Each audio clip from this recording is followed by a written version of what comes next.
من یاری تویم نمیشوم یاری کسی، من یاری تویم نمیشوم یاری کسی، خمار نیم به چشمی خماری کسی، خمار نیم به چشمی خماری کسی. من با تو شراب عشق نوشیدم و بس، من با تو شراب عشق نوشیدم و بس، دیگر نشوم عاشق دیداری کسی، دیگر نشوم عاشق دیداری کسی.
که بوسه از روخی تو، یک لحظه نشین که بوسه از روخی تو، دل میکشد و دیده چه شرم دارد.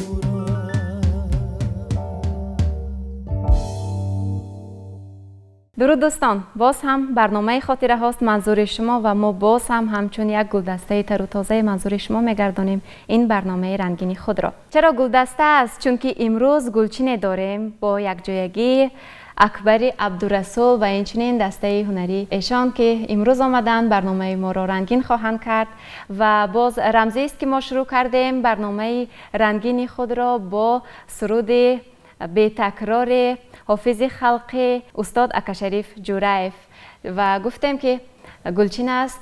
درود میگیم شما را و میخواستیم که مندرجه برنامه را خود شما میگفتید باز در ادامه برنامه کدام سرودها تنین انداز خواهد شد. اولا سلام علیکم به شما و به تماشابینان کلی سفینه. در اینجا یک سه سرود دیگر هست. من این سرودها را از استادان برجسته، از استادان کسبی من انتخاب کردم، از استاد فرهاد دریا، از استاد احمد ظاهر و از استاد شادروان کرامت الله قربان. حتما که این برنامه پسندی تماشاگر خواهد آمد، زیرا خیلی گفتید از استادان است، چرا که سرودهای ناتکرار است، ماندگار است و حتما که یک جذابیت وارد میکند به برنامه. بله. و ما همان گونه‌ای که گفتیم گلچین است و همان گونه‌ای که گفتیم برنامه همچون گلدسته تر و تازه منظور بیننده میگردد. حتما که این شامی آنها را باز هم نکهت بخش، تراوت انگیز خواهد کرد. بله. و چون گفتیم این برنامه گلچین است و همچون یک گلدسته منظور بیننده میگردد، ما باور داریم که حتما مشامشان را اتراگین میکند، شامشان را تراوت انگیز می نماید. و ما برنامه را شروع کردیم با سرود حافظ خلقی استادی ناتکرار اکاشریف جورایف با نام من یاری تویم. این سرود را خیلی دوست می‌داریم، چرا که پس از استاد اکاشریف جورایف بعد گذشت سالها از زبان حافظ ناتکرار دلیر نظرف شنیدیم که باز هم تکمیل دادند و این سرود را اجرا کردند و خیلی سرود باز هم ماندگارتر، فراتر گردید که ما تا حال دوست می‌داریم و تا حال گوش می‌کنیم. این سروده است که از استاد اکاشریف جوریف مونده است و تا این دم همگان که این سرود رو میدونن و میسراین. اما من فکر میکنم که استاد دلیر نظروف با سرودن همین سرود این رو من فکر میکنم بسیار مشهورتر گردانیده است. بله. من سببی باز هم مشهورتر گردیدن این سرود رو از زبان مست دلیر نظروف در همین میدونم که این نفر یک شخصیتی هستند که واقعا شخصیت ایجادکاری اصیل می باشند. زیرا هر وقتی که میخوان یک سرود را روی کار آورند و یا بازخوانی هم نمایند اول به عمق همون سرود وارد میشوند. در هر یک مصاحبه های خود میگویند که من باید احساس کنم که همون شاعر و یا همون آهنگساز و یا همون حافظ چی را میخواست افاده کند و به این مقصدش تا چه اندازه نایل گردید. من باید دردی همون سرود را، شادی همون سرود را در ذهن خود، در قلب خود پیش از همه آموخته برایم، جایگیر کنم و بعداً بسرایم و عیناً همین چیز را به هنرمندان جوان توصیه میدهند. از سبب آنه که هنرمندی اصیل هستند، ایجادکاری اصیل و شناخته هستند. گمان میکنم همه این گفته های ایشان 100% درست است و باور دارم که شما نیز از روی این سرود کار کرده اید و همین چیز را داده توانستید. بسیارتر جوانان امروزه همین سرود معنیاری تویم که استاد دلیر نظروف سروده است فکر میکنن که این از استاد دلیر نظروف بسیاری ها نمیدونن که مقصد این از اکاشریف جوریف است.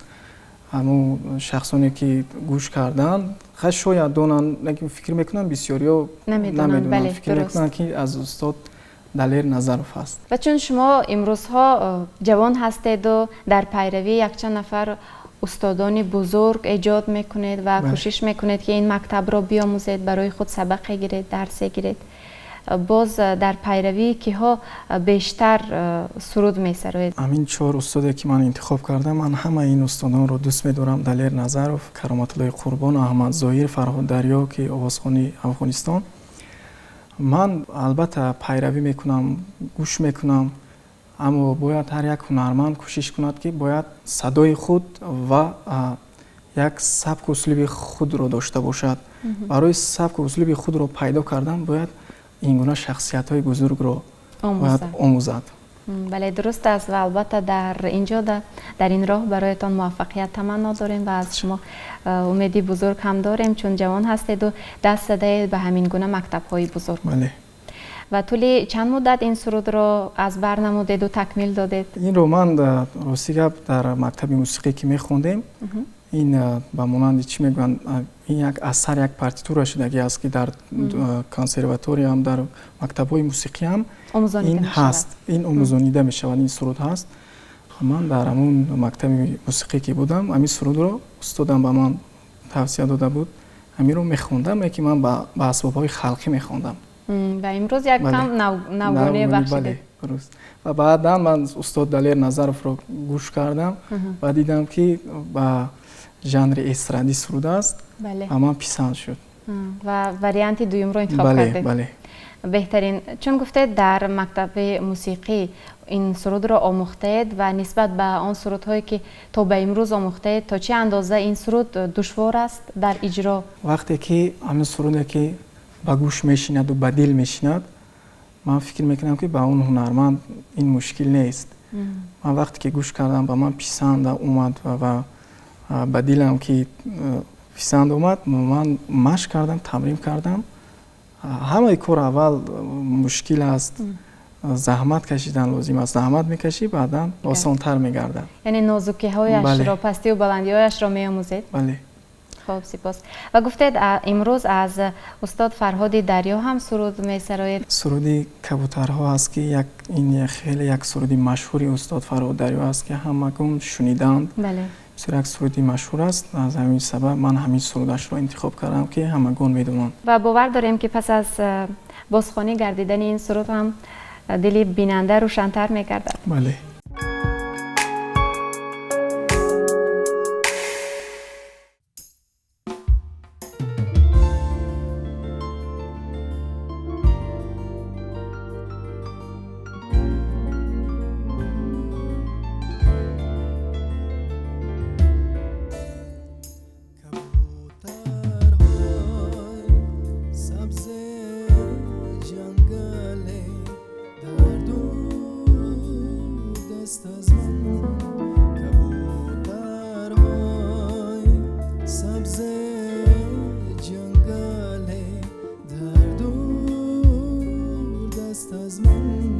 سرود سبز میخواهد سرود سبز میخواهد من آهنگ سفر دارم من آهنگ سفر دارم من غربت من دوری خدا حافظ گل سوری خدا حافظ گل سوری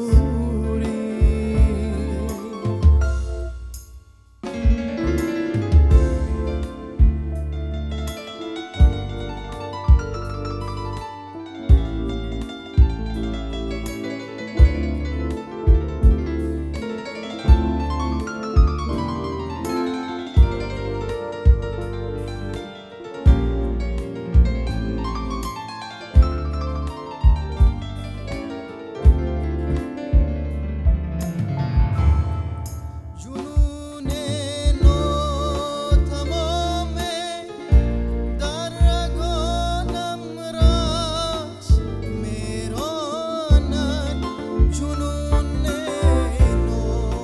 ناتمامه در رگانم راش میراند هوای تازه تر دارم هوای تازه تر دارم از این شورا از این شوری خدا حافظ گل سوری خدا حافظ گل سوری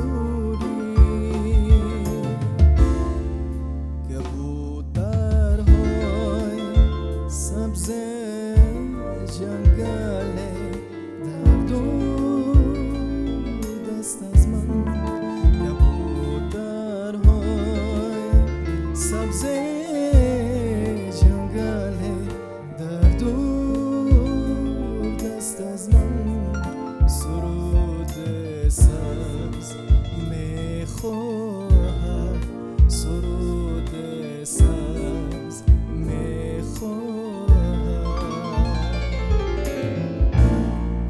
من آهنگ سفر دارم من آهنگ سفر دارم من غربت من دوری خدا حافظ گل سوری خدا حافظ گل سوری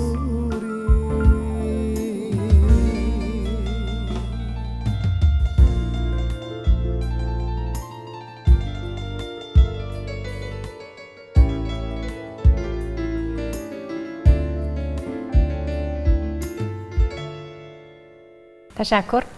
اکبر، میگویند آن چیزی که در چشم نمایان میگردد یعنی چشم میبیند از دل جای میگیرد بله و آن چیزی که در دل هست به زبان میآید. بله و این سرود هم که ترنمگری محبت است، صلح است، صفاست. باور دارم این شام بینندگان را باز هم منورتر گرداند و روحیشان را باز هم بالیده تر. و چون از محبت میگوید، ولی عیناً چی سبب شد که شما همین سرود را انتخاب کرده؟ چون قریب تمام رپرتوار فرهاد دریا بسیار یک سرودهای خوب را دارست، بسیار سرودهای ماندگار را دارست، ولی شما انتخاب کردید عیناً همین سرود را. بله، سرودهای فرهاد دریا بسیار است.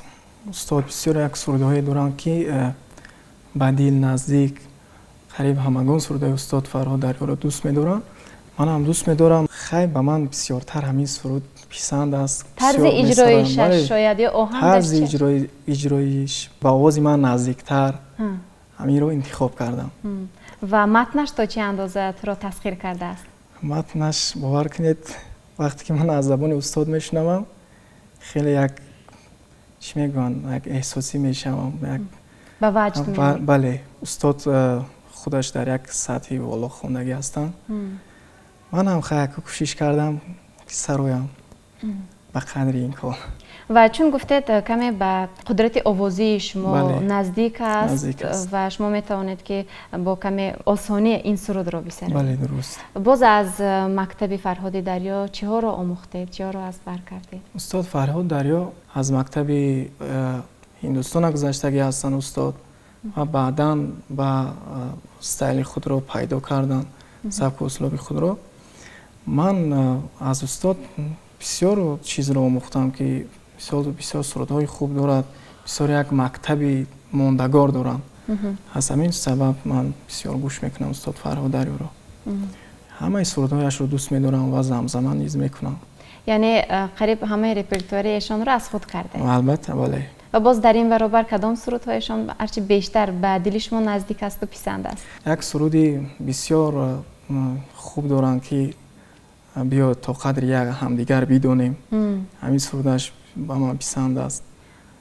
میدونید این در قطار همان سرودهایی است که به همگان پسند است. بله بله. و هر نفری که خواه فارسی زبان باشد خواه نه به دل آن کس حتما که میشیند رفته میرسد، زیرا محض با واسطه آهنگ هم مضمون همین شعر را داده توانستند. فرهاد دریا، چون گفته که مکتب فرهاد دریا هم به تو پسند است و در این مکتب تو خود را کمی آزادتر راحتتر احساس میکنی، چون به آوازی تو شباهت دارد، قدرت آوازی تو. از روی پیروی کدام مکتب بیشتر امروز ایجاد داری؟ همین هنرمندایی که من انتخاب کردم، اما زهیر و کرامت الله و فرهاد دریا، دلیر نظرف، من همه اینا رو گوش کرده میخواهم که یک چیز از همینها آموزم و سینتز کنم. چی میگن؟ یک جویا آمیخته کردم به یک مکتب نوی خود رو ایجاد کنم. من کوشش کرده ایستادم که همین کار رو کنم. برای این کار رو کردن همه موسیقی رو باید آموخت، همه موسیقی رو باید گوش کردن لازم است که نه برای مکتبی نو پیدا کردن. بله، و نه تنها این استادان بلکه در قطار این استادان باز دیگر حافظان سرایندگانی هستند که باید بیاموزی. باید بیاموزی، گوش کنی، از همه همینا یک چیز آموخته بعدا حرکت میکنیم که یک مکتبی خودمون رو. و در این راه به تو که کمک رسان از امروزها کی دستگیری میکند؟ من طولی 4 سال در کنسرواتوار تحصیل کردم و از همه استادان من بسیار چیز آموختم و از استادی من در کنسرواتوار که مرا درس گفته است، آموزنده است، این استاد خوشنود شریف است که من از آن کس بسیار منت دارم که مرا تا این طولی 4 سال موسیقی را آموزاندند. در انسامبل آریای کمیته تلویزیون و رادیو نزد حکومت جمهوری تاجیکستان کار و فعالیت کرده ایستادم. از گفته احمد ظاهر سرود خواهی خواند؟ بله. کدام سرودش را؟ سرودی تنها شدم.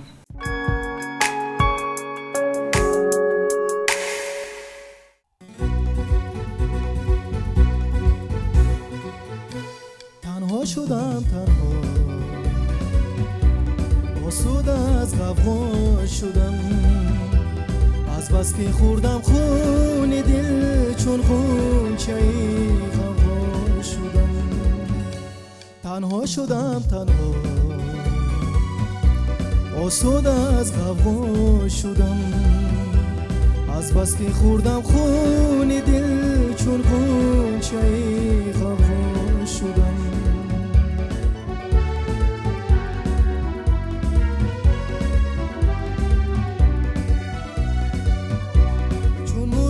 هوا ای مرغ دل فریاد کن، گلهای این گلزار و تنها شدم، تنها آسوده از غوغا شدم، از بس که خوردم خون دل چون غنچه غوغا شدم.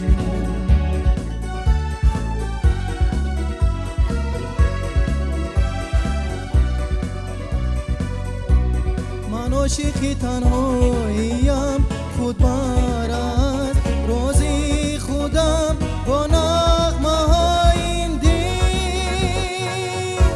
تنها شدم، تنها آسوده از غوغا شدم، از بس که خوردم خون دل چون غنچه هوا شدم.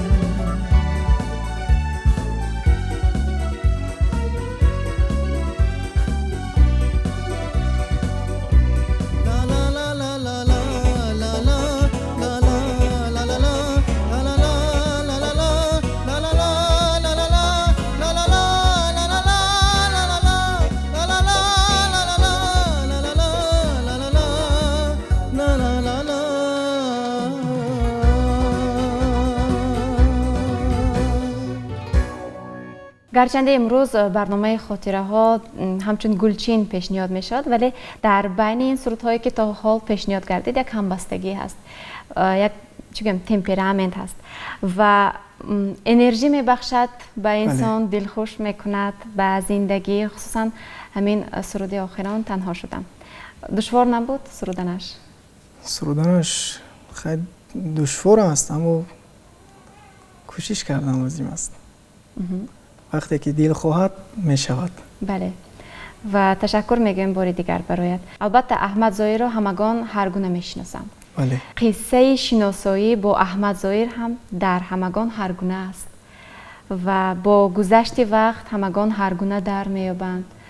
همون قیره هایی که هنوز کشف نشده است، برای شاید کسی نامعلوم است، یک کس برای خود میکشاید، برای خود کشف میکند، شاید شخصی نه. تا چه اندازه تا به امروز احمد ظاهر را شناختی؟ تا به امروز از مکتب احمد ظاهر تا چه اندازه بهره ور گردیدی؟ احمد ظاهر را از خردی میشناسم و سرودهایش را گوش میکنم تا امروز و تا ابد من احمد ظاهر را گوش میکنم. احمد ظاهر یک هنرمندی هست که همگان او را دوست میدارند. 100 ساله ها هم گذرد، از نظر مردم، از دل مردم دور نمیشود.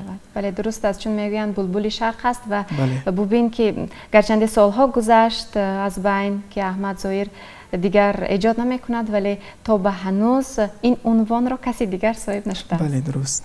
در برابر این سرود باز کدام سرودهایشان را دوست می‌داری و پیوسته زمزمه میکنی زیر لب و یا در محفل ها بزم ها بازخوانی مینمایی؟ من همه سرودهای استاد را دوست می‌دارم. محفلی بسیار دارم.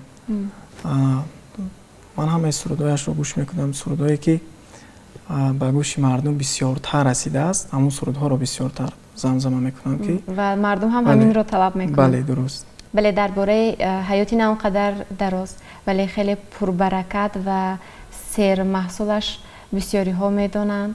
یکی از هنرمندان بسیار مشهور ما جورابک نظری و اینچنین شاعره شیرین کلام مهرنیسا پیوستگی داشتن، همبستگی داشتن سالیان گذشته و زبان ایشان اگر تعریف احمد ظاهر را، این بلبل شرق را وقتی میشنویم با وجد میویم که چگونه خاکسار بود با وجودی که یک ستاره خیلی شناخته، خیلی مشهور بود از همان زمان. و عموما گیریم همان نفرانی که همنشین بودند، یار و رفیق بودند با احمد ظاهر، همین گونه میشناسند. یعنی بسیار خاکسار، بسیار صمیمی و شاید سببی برجسته بودنی، تا به حال برجسته بودنی همین نام هم در همین باشد، محض خاکساری. و در آخر باز کدام سرود منظور بیننده میگردد؟ سرود از استاد شادروان کرامت الله قربان، هنرمندی از همه به من بسیار نزدیک و دلپسندی من است. من از خردی اون کس را که بسیار دوست می داشتم و تا این دم دوست می دارم و با پسری اون کس این ارزوی من بود که یک جا کار و فعالیت کنیم. استاد کرامت الله قربان. با کدام نام سرود؟ سرودی حریم کویت. سبک و اسلوب استاد یک سبک و اسلوب خود را دارد. استاد هم اول پیروی میکردن با استاد احمد ظاهر و با محمد رفیع هندوستان که سرودهای اون کس را بسیار میخوندن.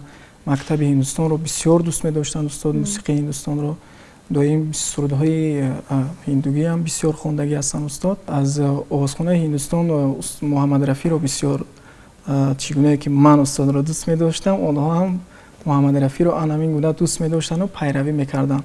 احمد ظاهر را هم نیز پیروی می‌کردند، اما آنها کوشش کردند، حرکت کردند، در ایام جوانی خود سبک و اسلوب خود را پیدا کردند، سرودهای خود را ایجاد کردم و تا این دم سرودهای استاد صدا می‌دهد.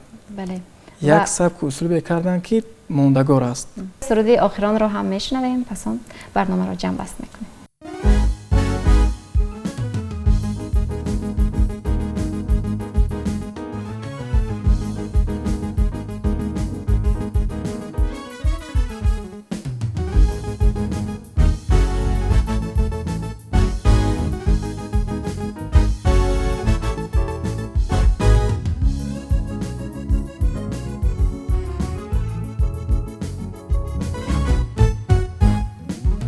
نبری گمان کی جای روم از حریم کویم، نبری گمان کی جای روم از حریم کویم، همه جا اسیر و باشد نه چونون که من بمویم، همه جا اسیر و باشد نه چونون که من بمویم.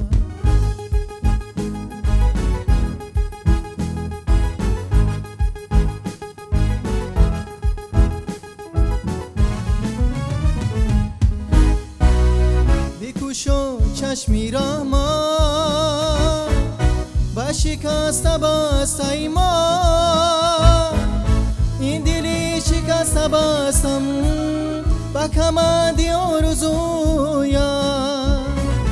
بکشو چشمی را ما بشکسته بسته ما، این دلی شکسته بستم با کمندی آرزویم. نبری گمان کی جای روم از حریم کویم، همه جا اسیر و باشد نه چونان که من بمویم.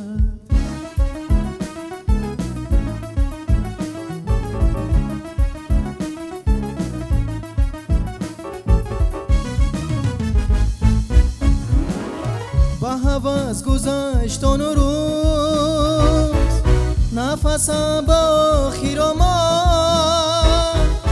نفس خموش هرگیز نشدم زی گفت و گویم.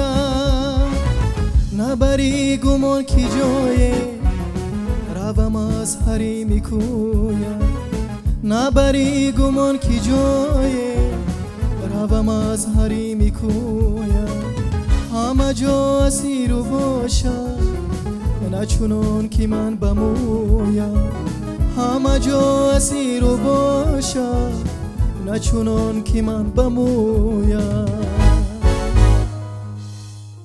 برها شنیده ایم که میگویند جهان را محبت و زیبایی هایش رنگ میبخشد و به آن جان را باشد موسیقی میبخشد. دوستان عزیز، ما این را رساله خود دانستیم و همیشه کوشش کردیم که تنین انداز گردد در خانه قلب شما همین گونه آهنگ‌های ماندگار. اینجا برنامه خاطره ها به انجام میرسد و باید یادآور شویم که امروز مهمانی برنامه ما بودند اکبری عبدالرسول. باری دیگر خوش آمدید. تشکر و شادیم که شما ما را منور نمودید. تشکر. دوستان خیر، خانه آباد باشید و بگذار در خانه قلبتان همیشه محبت، زیبایی و آهنگ باشد.